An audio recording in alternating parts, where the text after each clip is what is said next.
e alegram o coração. O mandamento do Senhor é puro e ilumina os olhos.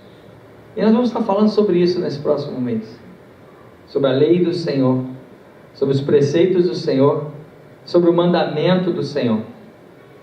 Na verdade, uma das coisas que a gente tem que entender, a gente tem que saber disso, eu tenho falado muito sobre isso aqui, é que a vida com Deus, o amanhã com Deus, não é necessariamente melhor do que o hoje. E eu vou me explicar.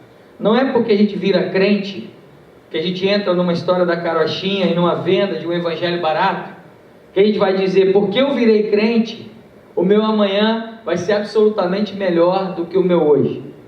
A gente não crê nisso porque a própria Bíblia não nos leva a crer isso. Não é porque eu me converti que necessariamente a minha vida vai mudar como um conto de fadas, e eu vou mudar os meus hábitos, as minhas colocações, e onde eu não tinha trabalho eu me converti, amanhã eu vou arrumar um emprego, se eu tinha emprego eu me converti, amanhã eu vou ser promovido. Não necessariamente. A vida com Deus não é necessariamente melhor como um passe de mágica. O que esse salmo diz é muito claro para nós crentes. Ele fala: a lei do Senhor é perfeita e ela restaura a alma. Na verdade, a gente vai começar essa série por aí. A Bíblia só existe porque as nossas almas precisam ser restauradas. Em vários momentos nós não estamos bem.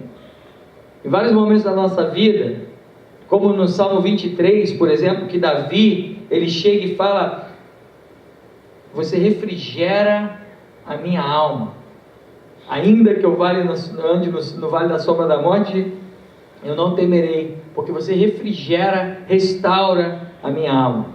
Então, uma coisa importante, antes da gente começar a falar sobre a Bíblia, é entender que se ela existe, e ela existe, uma das funções importantes da Bíblia é restaurar a nossa alma. Muitas vezes nós precisamos disso. E é triste ver pessoas que se enganam numa vida falsa, numa vida onde a idade vai passando, e aí tudo que ela pode fazer, que ela quer fazer, é uma plástica para enganar a ela mesma e a todas as outras pessoas. Mas o pior disso é que normalmente essas pessoas só enganam a elas mesmas, né? Porque quando você vê uma pessoa que vai envelhecendo e perde o limite, né, de uma situação estética, ela só engana ela mesma. Você olha para a cara da pessoa, você vê tanto botox, tanta plástica, é feio demais. Eu brinco, mas é verdade. Tem gente que ela dá um sorriso, a perna estica assim de lado, de tão esticada que ela dá. Ela dá aquele sorriso, dá bom dia, levanta o braço aqui, essa perna levanta junto, né? Porque já não tem mais o que puxar. E ela só pode estar enganando ela mesmo, porque todo mundo está vendo aquilo ali. Todo mundo está olhando e todo mundo está enxergando que ela já está na enésima cirurgia. E ela está bem, né? Ela é uma jovem, eu falo de mulheres, mas isso é até pejorativo, porque os homens estão cada vez mais narcisos e mais vaidosos, né? Essa semana eu estava conversando com meu cunhado, e meu cunhado tem um problema que algumas pessoas têm, que é calvície. E ele está com 28 anos e está começando a querer ficar careca. E aí pronto, né? Vaidoso, solteirão, terminou com a namorada, aí mandou uma foto no grupo do WhatsApp da família, desesperado. Não, eu descobri a evolução da calvície e a minha idade é essa. E estava igualzinho, a foto estava igualzinho, uma entrada aqui, tal, já estava dando aquela volta. E aí ele falou: não, eu estou desesperado, porque se eu continuo nessa escala, ele mostrou a foto 10 anos depois, o cara carequinha. Aí eu falei: não tem jeito. Ele falou: não tem jeito sim, eu consegui um cara lá em São Paulo, que você paga tanto, o cara faz milagre, o cara planta uns negocinhos e daqui a pouco resolve. Então assim, os homens estão cada vez mais vaidosos que as mulheres. Mas brincadeiras à parte, assim, a nossa alma precisa ser restaurada, muitas vezes. Muitas vezes a gente está mal, E não é vergonha falar sobre isso, não. É vergonha porque às vezes a gente acha que não deve, não acha, homem não chora, sabe aqueles preconceitos bobos? E aí a gente entra numa e a gente tenta colocar essa poeira debaixo do tapete. Mas a própria Bíblia diz uma coisa que a gente precisa aprender. A lei do Senhor é perfeita e ela restaura a minha alma. Muitos momentos da vida nossa alma precisa ser restaurada. E é por isso que esse combustível da vida cristã vai acompanhar a gente nesse próximo mês. A Dalila e o pastor Rodolfo estavam me perguntando: você vai pregar sobre a Bíblia? Você vai fazer uma série de 4 domingos sobre a Bíblia, mas você vai falar o quê? Eu falei: cara, como assim vou falar o quê? Não, porque não é melhor falar sobre Jesus, sobre tal. A Bíblia, eu falei, cara, o que a gente vai viver? E hoje é só uma introdução. O que a gente vai viver nesse mês? Primeiro, a gente vai responder algumas perguntas que a gente acredita. Se você é cristão, se você é crente, se você está em alguma igreja, você normalmente acredita, mas às vezes sem se perguntar o porquê. E aí é onde mora o perigo. Por exemplo, por que nós aceitamos a Bíblia como palavra de Deus? Por quê? Eu não sei se você já se colocou essa questão. Eu sou muito curioso, eu quero ir mais longe nas minhas colocações. Depois a gente vai falar sobre as vantagens e os benefícios e o poder que a Bíblia tem e como ela pode nos alimentar. Além disso, a gente vai falar do desafio muito prático que a gente tem quando a gente começa a ler a Bíblia.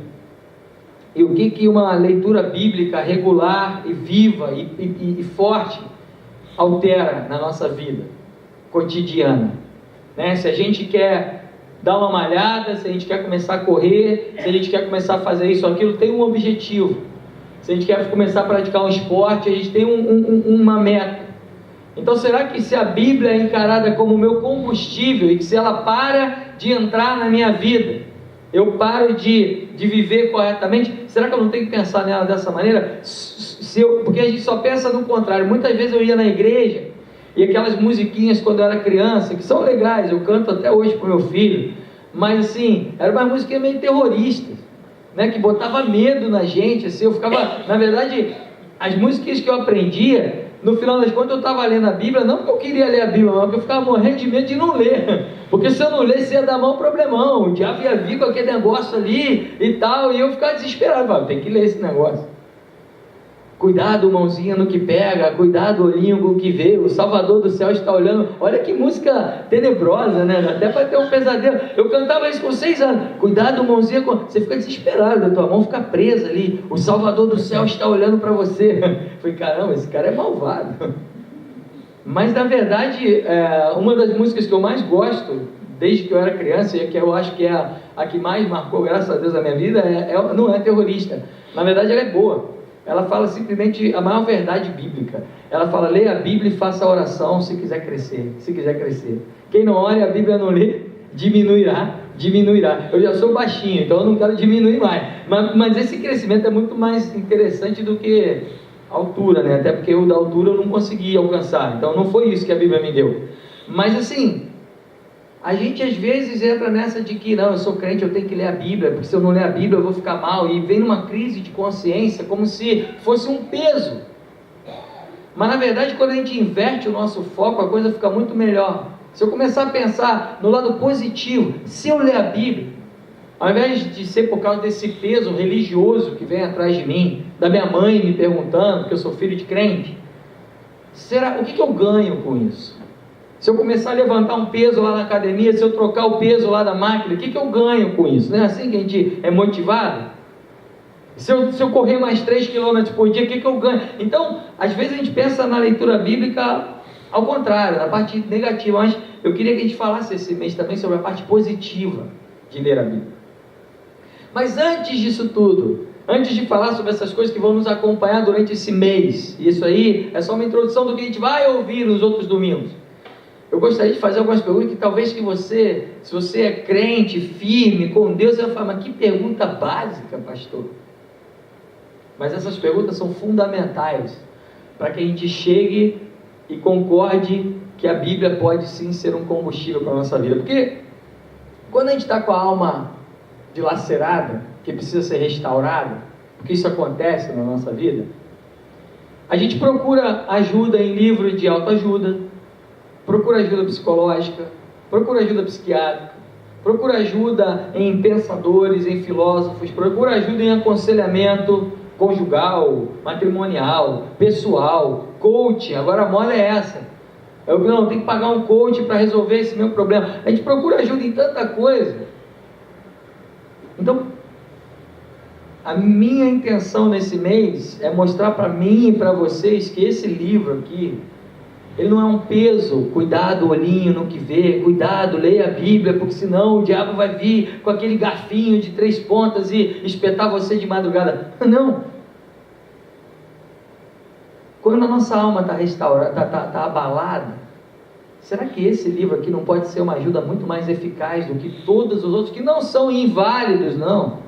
Procurar ajudas psicológicas, psiquiátricas, procurar bons tratamentos, procurar boas pessoas, bons aconselhamentos é muito bom. Ter mentorias é muito bom, mas não é suficiente. E o que a gente vai viver nesse mês é falar sobre algo que é muito profundo, que é a palavra de Deus. E as perguntas que eu queria falar e fazer para nós nessa noite são perguntas muito básicas. A gente vai começar pelo nível mais básico dos básicos da fé cristã. A minha pergunta número 1 é simples. Será que Deus existe mesmo, de verdade? Eu falei para vocês que eu estava com um dos amigos crentes, que é uma das maiores referências na minha vida, um cara de Deus, um homem mais velho do que eu, que influenciou muito na minha caminhada como crente e hoje como pastor. E eu estava conversando com ele, já falei isso aqui há algum tempo atrás, estava conversando com ele sobre a morte, que eu não sou muito fã da morte e tal, e ele falou, cara, eu não tenho medo da morte não, e um dos motivos é porque, no fundo, quando eu morrer, eu vou descobrir se essa história toda aqui era verdade ou era mentira. Eu falei, caramba, cara, que isso, você não tem fé? Ele falou, não, pelo contrário, eu tenho muita fé, eu acredito que isso tudo é verdade, mas eu só vou descobrir mesmo depois de morrer, só vou viver esse negócio depois de morrer. Eu falei, é verdade. Viver mesmo é verdade. Então essa pergunta não é uma pergunta de alguém que está questionando a tua fé ou a minha fé. Não, essa pergunta... roubaram a minha água daqui, tá aqui. Já estou tão acostumado a botar a mão aqui para baixo e ter um copinho d'água. Mas não estava aqui. Essa pergunta é uma pergunta de quem acredita nesse negócio, mas que precisou se perguntar um dia. Porque socialmente é uma coisa, acreditar em Deus socialmente é uma coisa. Socialmente é fácil eu dizer sim para essa pergunta. Por que é fácil? Pela minha vida. Meus pais estão na igreja antes de eu nascer. Meus avós eram da igreja. Eu nasci nesse ambiente aqui, onde isso tudo aqui é minha vida. Cresci desse jeito. Nem sempre estive por aqui. Saí um pouco e depois voltei. Mas a grande parte da minha vida foi dentro de uma igreja. Não essa, mas em outros lugares, em outros estados. Meu pai plantou várias igrejas em várias cidades. Socialmente, dizer que Deus existe, para mim era simples. Meu pai sempre falou para mim que Ele existe, então Ele deve existir. Minha mãe sempre me ensinou a orar, então Deus deve existir. Mas um dia, e alguns dias na verdade, eu comecei a perguntar isso para Deus. Deus, é verdade essa história? Você existe? Porque se eu quero ler a Bíblia, eu não quero ler a Bíblia como um livro que eu abro e compro na Saraiva e vou começar a ler um romance ou alguma coisa. Eu quero ler a Bíblia com outros olhos, com olhos de quem crê em você. Se eu quero entender que a Bíblia é o combustível para a minha vida, eu preciso responder essa pergunta. Várias vezes, olha que interessante, várias vezes eu já pedi para Deus, porque era difícil para mim. Filho de crente, filho de pastor, criado nesse ambiente de igreja, e depois que eu respondi essa pergunta, várias vezes eu pedi para Deus o seguinte, falei, Deus, eu gostaria de ter um sentimento, e como dizem aqueles mágicos quando vão fazer mágica mais perigosa, né? Criança, não façam isso em casa. Não é que você tenha que fazer essa pergunta não, mas várias vezes eu pedi para Deus o seguinte, falei, Deus, me dá o sentimento de entrar numa igreja como se eu não fosse crente, porque para mim é tudo muito simples, para mim é tudo muito fácil de aceitar, para mim é tudo lógico demais, mas eu não acho que uma pessoa que não é crente, que não acredita em Deus, pense da mesma maneira que eu, e várias vezes eu pedi isso para Deus, Deus, me dá uma cabeça como se eu fosse não crente, para eu poder entender aonde a gente está errando, o que a gente está fazendo que é certo. Várias vezes eu pedi isso para Deus, para olhar, talvez eu tenha chegado a ser o pastor que eu sou hoje, com esse pensamento, por isso, porque várias vezes eu quis me colocar na cabeça dos meus amigos que não entendem nada de Deus, e ao invés de julgar esses meus amigos, falar, pô, você não sabe, e colocar uma verdade goela abaixo, eu tentava entender por que ele não acredita que Deus existe, por que é tão fácil para mim, e por que é difícil para ele. E aí eu cheguei numa resposta, que não foi social, mas na verdade, todo o dilema, todo esse drama da sociedade, toda essa busca por felicidade, como a gente tem falado aqui, por uma verdade. Eu tenho um amigo que é filho adotivo, e ele tem muito dinheiro, ele é filho único, adotivo, de uma dona, de uma empresa de ônibus, uma das maiores do estado do Rio de Janeiro. Ele é o único filho, o único herdeiro dessa empresa, que é totalmente bem estruturada, bem estabelecida, e assim, ele tem tudo que todo mundo sonha, socialmente falando. Tem a casa dos sonhos, o carro dos sonhos, a mulher dos sonhos, a roupa dos sonhos, a viagem dos sonhos, toda hora, a vida do cara é um sonho. E esse cara, ele foi adotado por essa família, enfim, e ele é filho único, e aí ele ganhou tudo isso. Só que esse cara não descansou até ele descobrir de onde ele veio. O dia que ele descobriu que ele era um filho adotivo, ele pirou. E ele não por odiar, pelo contrário, ele ama a família dele, mas ele sentia aquele negócio queimando no peito dele. Cara, eu tenho uma mãe, eu tenho um pai, eu não sei quem são. E esse cara começou a gastar muito dinheiro, e conseguiu, chegou até a mãe dele, e descobriu que a mãe dele morava lá na fronteira com a Bolívia, e esse cara literalmente quase morreu para conhecer a mãe dele, porque era num lugar, ele teve que pegar um teco-teco, e no meio do caminho o teco-teco deu problema, e aí o avião literalmente quase caiu, foi um horror. E esse cara arriscou a vida dele para responder uma pergunta que no fundo a gente tem: de onde eu vim, para onde eu vou? Todos nós, no fundo, temos essa inquietação: de onde eu vim, para onde eu vou. E quando eu olho para essa complexidade do mundo, da cidade, da minha vida, quando eu olho para tudo que respira ao meu redor, não é possível que tudo isso tenha sido criado por um acaso molecular, uma explosão ao azar, e de repente a gente está aqui hoje.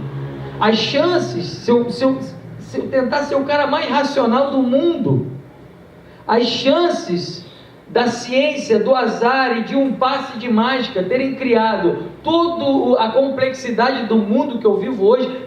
Meu pai infartou algumas semanas atrás, e o médico estava me explicando o processo do infarto. Eu falei, cara, mas que coisa louca, que coisa complexa, que coisa completa, que sistema perfeito. A chance, racionalmente falando, na estatística, disso ter acontecido ao azar, e de ter um criador por trás de tudo isso, alguém que realmente criou, essa chance de ter um criador é muito maior do que uma chance do azar, de uma explosão, de algo como do nada ter criado tudo. E hoje a gente está aqui batendo esse papo e contando umas piadas às vezes sem graça. Isso começou a mexer no meu coração. Essa pergunta, de onde eu vim, para onde eu vou, começou a mexer no meu coração. Isso me gerou um outro conflito, porque quando eu percebi que Deus existe de verdade, não socialmente falando, não porque a minha mãe queria, um dos meus maiores conflitos foi o seguinte, e talvez você nunca tenha parado para pensar nisso, mas se você não é crente e está aqui nessa noite, se você nunca se converteu, nesse momento a tua posição é melhor do que a que eu vou falar agora. Se esse cara, esse tal Deus, existe de verdade, se Ele é Deus, do jeito que Ele fala que é, do jeito que eu leio, e com o poder que Ele tem, por que no fundo, eu só dedico 1, 2, 3, 4% da minha energia, de quem eu sou, das minhas reais prioridades, a uma pessoa tão poderosa assim? Esse é um conflito que até hoje eu não tive a resposta. Por que se esse Deus é tão poderoso do jeito que eu prego, do jeito que Ele é, a maioria dos crentes, no fundo, estão tentando governar suas vidas como se Ele não existisse, tomando posições como se o xadrez fosse jogado por nós mesmos? Será que é porque no fundo a gente não acredita no poder desse Deus? Por isso que essa pergunta, ela não é tão básica assim. Talvez você não seja crente e nunca tenha se perguntado isso. Talvez você seja crente, esteja 20 anos na igreja, seja líder de coisas aqui na igreja, mas eu gostaria de te fazer essa pergunta. Você crê de verdade que Deus existe? Porque antes de falar da Bíblia, a gente tem que falar do Criador da Bíblia. Mas se você crê que Deus existe, que Ele tem todo esse poder que a gente fala que Ele tem, por que então, na hora de ter a alma restaurada, de resolver os maiores dilemas e montar e jogar e andar com uma peça do teu quebra-cabeça ou do teu xadrez chamado vida, às vezes a gente coloca os pés pelas mãos e deixa que eu resolvo? No fundo, será que não é falta de crer num Deus de verdade, num Deus poderoso? Porque quando a nossa alma está triste, ela fica triste. Vários são meus amigos, e eu, semana passada, com essa história de voltar, para o Brasil, depois de morar muito tempo fora, tem um fenômeno aí que dizem que é verdade, eu estou vivendo isso, que é o tal do choque cultural reverso.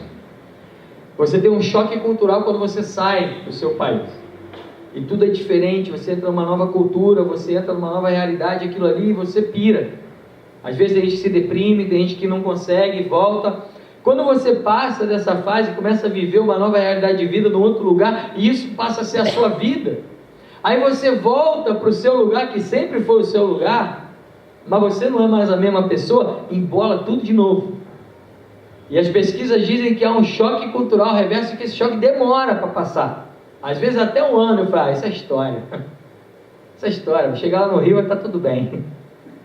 Não está tudo bem. Na semana passada eu mandei um recado para os amigos, eu falei, bicho, tô legal não. Caramba, minha cabeça pirou, porque essa volta, um monte de coisa que eu estava vivendo, de repente tua vida muda toda de novo. Esse tal de choque cultural reverso existe mesmo. Mas na verdade, então a nossa alma às vezes ela precisa ser restaurada, todos nós. Às vezes quando eu recebo mensagem de amigos meus, cara, não estou bem, não estou feliz, eu tenho tudo para estar feliz e não estou feliz. E a Bíblia já dizia isso, a lei do Senhor é perfeita, ela restaura a alma. Quantas almas precisam ser restauradas? Quantos de nós às vezes precisam simplesmente, eu não quero ouvir uma música maravilhosa, pastor, eu não quero ficar levantando a mão, batendo palminha, pulando, é bonito ver o pessoal dançar, que legal, que bacana, mas eu não estou afim. Quantas vezes nós só queremos um abraço, algo novo? E é nessas horas que a minha crise foi, se esse Deus existe de verdade, por que então eu não consagro mais da minha vida a Ele? Foi aí que eu me converti. Essa pergunta se respondeu na minha vida quando eu tinha 17 para 18 anos. Quando socialmente eu entendi por que eu ia para a igreja. Porque meus pais falaram que é bom. Mas quando eu comecei a olhar, eu falei, caramba, se esse Deus existe, isso é de verdade mesmo, não é possível que eu seja tão pequeno e medíocre a ponto de dar apenas um pedacinho da minha vida a isso. Porque hoje, muitas das vezes é o que a gente faz, eu entro na igreja por um ato religioso, eu digo que eu sou crente, eu vou lá, eu oro, faço a minha superstição ali, gospel, vou na campanha da igreja tal, vou nisso, vou naquilo, mas eu conduzo a minha vida, eu sigo o meu mundinho, eu faço o meu trabalho, eu sou o dono a vela, quem está ali conduzindo sou eu. Então esse momento é você ter que se perguntar, será que Deus existe mesmo? Porque se Ele existe, se eu estou fazendo isso, não é coerente. Isso me leva a uma segunda pergunta. Porque quando eu entendi que Deus existia, beleza, não é mais o Deus dos meus pais, o Deus de Abraão, o Deus de Isaac, o Deus de Jacó, é o Deus do Gustavo, é o Deus que está no meu coração. Mas eu fui humilde o suficiente para me fazer a seguinte pergunta: por que a gente tem medo de fazer essas perguntas, principalmente nas igrejas? Por que no meio de tanta religião, então, eu tenho que basear minha confiança no Deus dos cristãos? Só porque meu pai falou? Por que a Bíblia e não outros livros? Por que a Bíblia e não o Alcorão? Por que a Bíblia e não o livro, o Evangelho segundo Allan Kardec? Eu tive que um dia fazer essa pergunta para mim, e não é errado fazer essa pergunta, pelo contrário, é essencial fazer essa pergunta, é essencial para a gente entender aonde a gente quer chegar, o que a gente quer viver. E a minha resposta a essa pergunta foi também poderosa. Jesus, o centro de toda a Bíblia, de A a Z, de Gênesis a Apocalipse, a Bíblia existe para apresentar Jesus. O centro de toda a Bíblia ganhou a minha confiança quando eu comecei a ler sobre seu amor, sua autoridade, seu poder. E não só quando eu li sobre ele na própria Bíblia, porque como eu falei para vocês, o louco do Gustavo, não tentem isso em casa, ou tentem. Eu comecei a tentar olhar com o olho dos meus amigos que não eram crentes. Mas é fácil defender a Bíblia usando a Bíblia. É fácil defender a Bíblia usando ela como argumento. Me mostra outra coisa. E foi onde eu comecei a estudar a história da igreja, a história de pessoas. E o Cristo que está escrito na Bíblia, quando você vai para os estudiosos, para os historiadores, para quem estava ali em paralelo, é a mesma pessoa. E eles constatam que é a mesma pessoa, que era aquela pessoa com toda aquela audácia, ousadia. Eu falei, opa, tem mais fundamento aí. Não é só o social. É interessante pensar sobre isso. Porque quando eu comecei a entender o Jesus que mudou a minha vida, eu falei, caramba, esse cara é fora de série.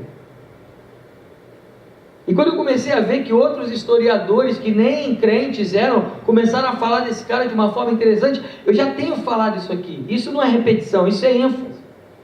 A gente fala de direitos humanos, a gente fala de proteção à vida, de que não pode discriminar. Não há ninguém na história das religiões que fez mais isso do que Jesus.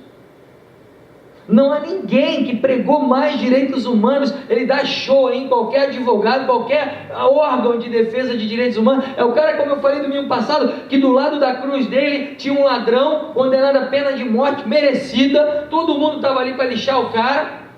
Esse Jesus olha para esse cara e fala, hoje mesmo você vai estar comigo no céu. Que valoriza a vida dessa forma. Que olha para uma mulher samaritana que era desprezada, que ninguém podia falar, e vira para ela e levanta ela. Uma mulher que ia ser apedrejada com razão perante a lei, e levanta e fala, aquele que não tem pecado atira a primeira pedra, livra aquela mulher da morte.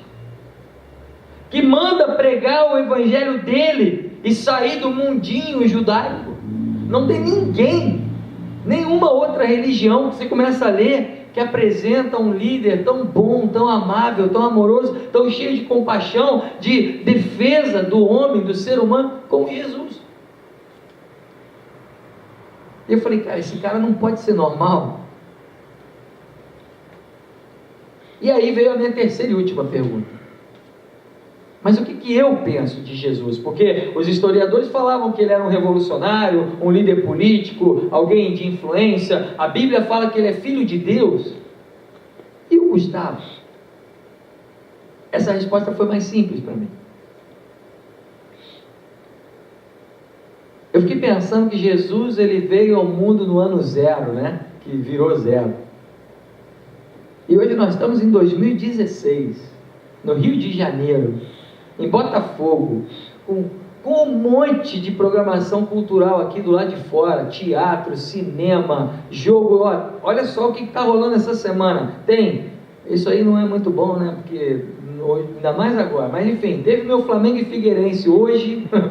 tem Eurocopa, tem Copa América, tira o Flamengo e Figueirense que tá brabo, né? Mas pega, pelo menos tem Eurocopa, tem Copa América, tem um monte de coisa na televisão, tem Netflix que você fica o mês inteiro vendo filme, seriado, ainda tá atrasado, tem aí teatro, cinema, exposição, um monte de coisa para fazer, e tá a gente aqui, e um monte de gente, um monte de igreja nesse momento, falando sobre esse Jesus. Aí, a minha pergunta foi, cara, não é possível.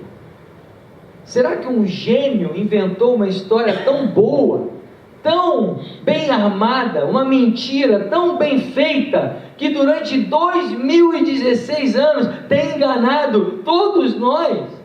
Será que um gênio tão influente, tão importante, conseguiu sustentar essa mentira de tal forma que até hoje tem um bando de maluco defendendo?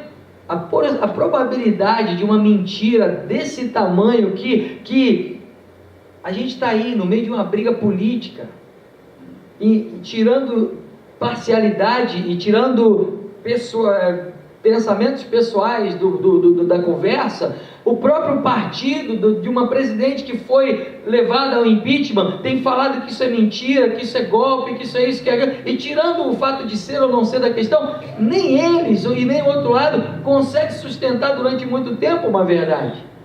Até o japonês da Federal caiu.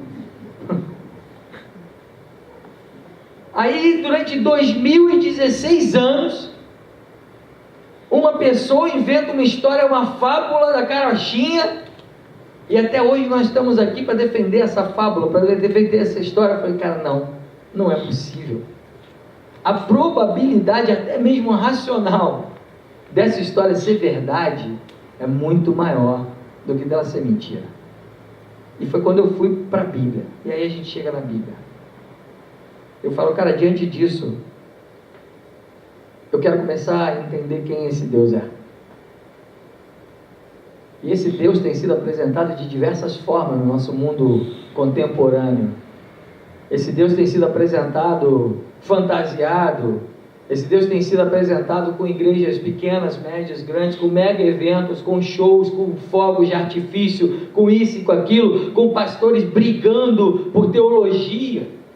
E esse Deus tem sido apresentado de tanto jeito. Eu falei, cara, quer saber? Tudo está aqui. Tudo está aqui.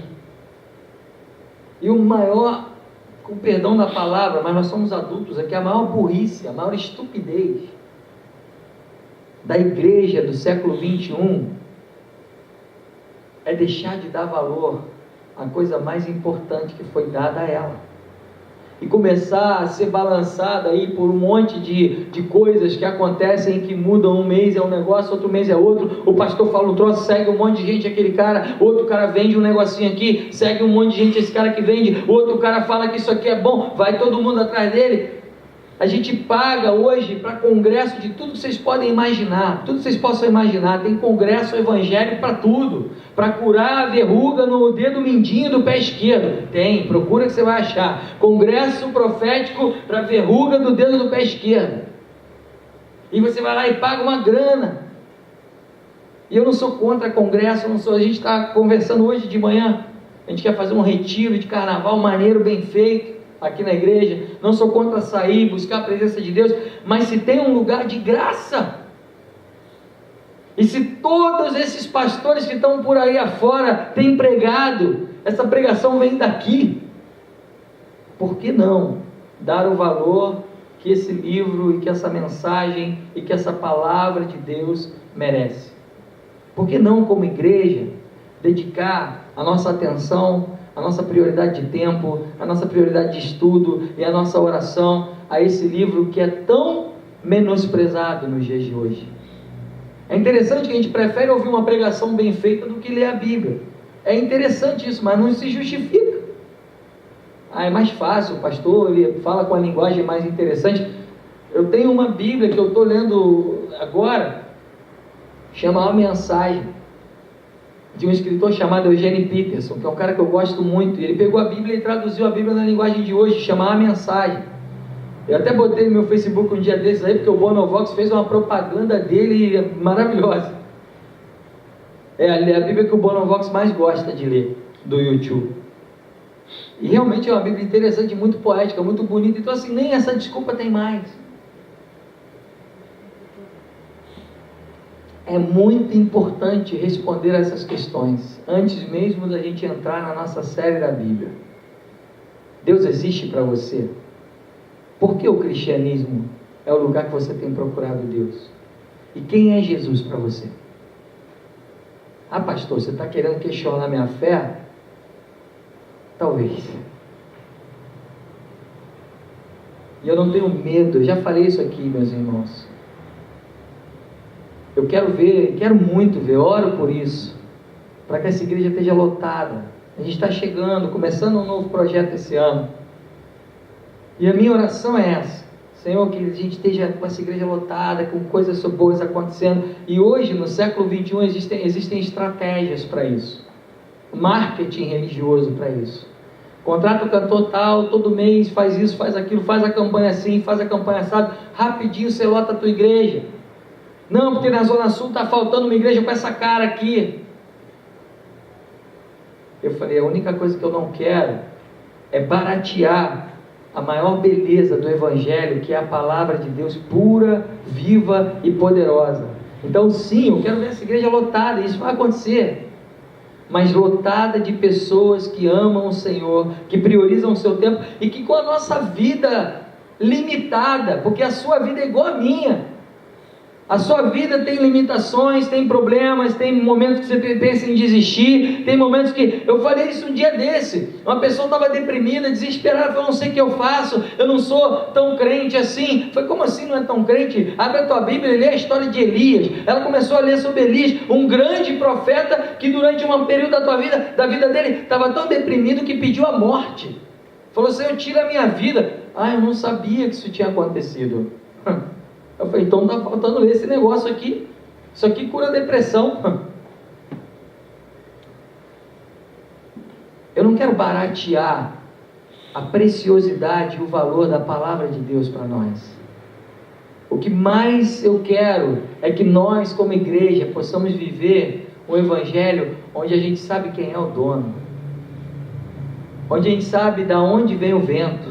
Eu amo velejar, um dos meus esportes preferidos é o windsurf, e fiquei até viciado nisso durante um tempo na minha vida. Todo dia eu fechava a minha loja e ia velejar, até escurecer, todo santo dia. Fiquei bom nesse negócio, gostava disso. E uma das coisas mais gostosas do windsurf era quando você orçava. Orçar é você puxar a vela contra o vento e puxar o máximo que você conseguir, e você pega uma velocidade absurda. E você vai de uma velocidade que você não conseguiria fazer sem o vento. E aquilo ali dava uma sensação de liberdade. E aquilo ali era um grande aprendizado espiritual para mim, porque a Bíblia diz que existe um vento que sopra na vida da igreja. E esse vento, ele vem, e nós não sabemos para onde ele vai. Mas é o vento do Senhor Jesus, do Espírito Santo, que leva as nossas vidas limitadas, nossas almas que às vezes precisam ser restauradas. No nosso trabalho, às vezes a gente dá uma vacilada e fala, caramba, mas eu sou crente, eu estou indo na igreja, eu estou fazendo isso, tudo bem. É fácil falar mal de Pedro lá quando você lê a Bíblia, o cara foi lá, andou na água lá, afundou, nem acreditar, ele acreditou. Não, peraí, o cara foi, quero ver sair do barco e dar um passo lá, e quero ver, aí a gente, falar. É fácil ser técnico da seleção brasileira olhando na televisão, o controle, ali, o cara está ali livrinho, vai lá jogar. Estou defendendo a seleção não, que ela não está merecendo não, mas é mais fácil quando a gente está fora da situação. A Bíblia, ela não é escrita com o objetivo de contar para a gente o início, o fim, de forma exata, isso aconteceu, o nome era esse, não é esse o objetivo da Bíblia. A Bíblia não tem nenhum objetivo de provar que todas as histórias que estão aqui são verdadeiras. A Bíblia tem um principal objetivo: nos apresentar Deus e Jesus, seu Filho. E diante de Deus e diante de Jesus, a Bíblia ganha um sentido muito maior nos nossos corações. Aí todo o resto faz sentido. Ler a Bíblia forçando uma barra não leva a gente muito longe. Mas ler a Bíblia, depois de responder essas perguntas: Deus existe? Quem é Ele para mim? Quem é Jesus para mim? Ganha uma força que durante 18 anos da minha vida não acontecia. E depois de 18 anos, quando eu fiz 18 anos, o livro não mudou de cor, não mudou de estilo, não mudou, estava lá, sempre esteve lá na minha prateleira, mas tudo mudou no meu coração. Então, para a gente falar sobre a Bíblia, pastor, que pregação básica, mas é uma pregação que a gente tem medo de perguntar isso para nós mesmos. Para a gente falar sobre a Bíblia, durante esse mês, eu queria convidar você nesse momento a refletir sobre quem é Deus para você, sobre quem é Jesus para você, sobre qual é a importância real que Jesus tem na tua vida. Na hora de uma tomada de decisão, qual é a importância que Jesus tem na tua vida? Na hora de uma mudança, ou de dizer algo, ou de não dizer algo, qual é a importância que Jesus tem na tua vida? Na hora de assumir um projeto de trabalho, ou de tratamento, ou de doença, ou de diagnóstico, ou de direcionamento médico, qual é a importância que Jesus tem na tua vida? Na hora de definir as prioridades do teu trabalho, como profissional, o trabalho que Deus te colocou, como advogado, como professor, como funcionário público, como concursado, como o que quer que seja, policial. Na hora de definir o que fazer ou o que deixar de fazer, quem é Deus na tua vida? Respondendo essas perguntas, a Bíblia ganha um valor inestimável. E é sobre isso que a gente vai falar nesse mês. Sobre um livro que tem sido menosprezado, que tem sido barateado, que tem sido utilizado para o nosso bel prazer, que tem sido utilizado e distorcido para que a gente se coloque numa posição maior do que a de Deus, que tem sido utilizado para que a gente mande em Deus, e não para que a gente ouça a voz de Deus e lote essa igreja de pessoas que vão adorar a Deus pelo que Ele é, por quem Ele é e como Ele tem feito as coisas. E eu queria orar por você nessa noite. Queria convidar você a fechar seus olhos. Eu queria convidar você a responder essas perguntas no seu coração. Quem é Deus para mim? Talvez você nunca tenha literalmente se feito essa pergunta. Ele existe? Por que uma igreja cristã? Qual é o papel de Jesus na minha vida? Por que ler a Bíblia?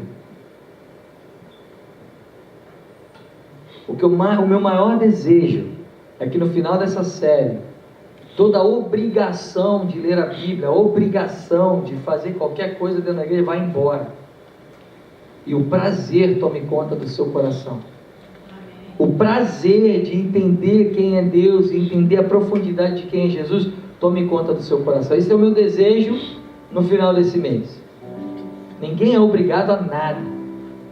Eu não sei exatamente qual é a chave do sucesso, mas algumas lições para fracasso eu sei. Por exemplo, uma delas é que você quer fracassar, tenta agradar todo mundo que você vai fracassar. Isso eu sei. E uma segunda que eu sei também é que aprisionar pessoas dentro de uma igreja leva ao fracasso.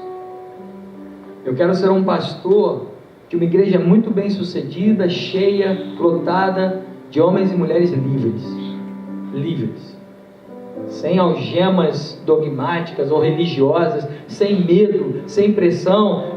Se não ler a Bíblia vai ficar em disciplina, hein? Se não ler a Bíblia amanhã nem canta no louvor, hein? Cuidado, hein? Eu não quero ser pastor de uma igreja prisioneira.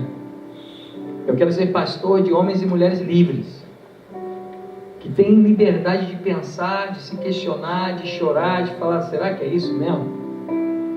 De falar: Deus, eu falo que você existe, mas eu dedico 2% da minha prioridade a você. Não é coerente. Não é coerente. Eu falo que você existe, mas na hora das minhas tomadas de decisão mais estratégicas, mais importantes, sou eu que assumo. Então esse Jesus não é tão poderoso assim. E aí entra a Bíblia. para mostrar para a gente quem é esse Jesus. Feche seus olhos nesse momento. Queria convidar você a pensar sobre isso, como profissional, como aposentado, como aposentada, como estudante que está entrando numa luta por uma carreira bem estabelecida, como alguém que nem sabe o que vai fazer. Esse é o momento de você começar a pensar seriamente nessas perguntas. Deus existe para você? O cristianismo é realmente sólido no teu coração? Quem é Jesus para você? Não o Jesus que os historiadores falaram, não o Jesus que é apresentado aí nas televisões, mas quem é Jesus para você? Querido Deus, em nome de Jesus, Pai, nós estamos aqui para começar uma nova série. Um momento tão gostoso, um momento tão reflexivo. E nós vamos falar sobre algo tão profundo na vida da igreja, que é a Bíblia. E Deus, nesse próximo mês nós vamos conversar sobre valores tão profundos, Senhor, que são valores de entender os benefícios, Pai, a alegria de ler a Bíblia, como um combustível que vai gerar felicidade para nós. Não por obrigação, não por medo, não por prática religiosa, mas Senhor, o que eu te peço nessa noite é que as pessoas que estão nesse lugar comecem a entender, Pai, quem é você. Comecem a dar o valor ao Jesus que transformou a minha vida. Comecem a dar valor àquele Jesus que não é um Jesus da história em quadrinho, não é um super-herói Marvel, mas é alguém que entregou a sua própria vida por nós. Deus, gera isso em nossos corações, gera o desejo e a responsabilidade de viver quem você é e de olhar para a Bíblia de uma maneira muito diferente do que um livro religioso que me ensina algumas regras de boa conduta cristã. Oh Deus, mas que nós possamos durante esse mês conversar e entender que a Tua palavra é tão valiosa, é tão poderosa, é tão cheia de alegria, de amor, de felicidade, de liberdade. Faz do Senhor entender a liberdade que é buscar a Tua presença.